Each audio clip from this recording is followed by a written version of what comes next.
Ya.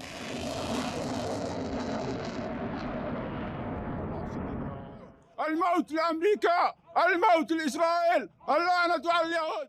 Sejak awal dimulainya perlawanan kelompok Houthi Yaman terhadap Israel, pesawat dirawat canggih milik Amerika Serikat menjadi sasaran. Sejauh ini sudah ada belasan drone canggih MQ-9 Reaper yang berhasil ditembak jatuh. Amerika Serikat diketahui kerap mengandalkan Reaper dalam misi pengintaian dan serangan terhadap Houthi. Akan tetapi Reaper belakangan ini rawan dijatuhkan oleh musuh-musuh Amerika Serikat termasuk Houthi. Kemampuan Houthi dalam menghancurkan Reaper itu telah menunjukkan bahwa ancaman terhadap Amerika Serikat meningkat. Informasi terbaru pada Rabu 1 Januari 2025, juru bicara Houthi, Brigjen Yahya Saree menyebut pasukannya berhasil menembak jatuh drone MQ-9 Reaper Amerika Serikat.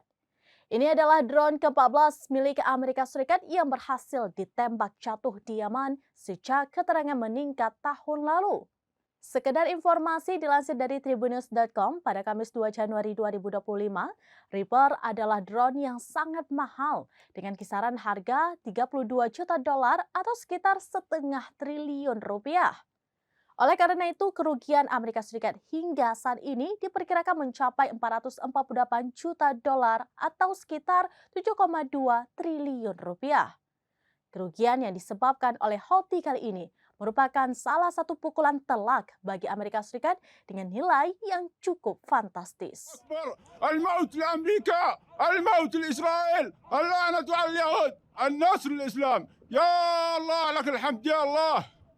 Demikian informasi terkini Syederalun. Saksikan terus beragam informasi lainnya. Coba like dan share seluruh akun serambinews.com. Download Tribun X sekarang. Menghadirkan lokal menjadi Indonesia.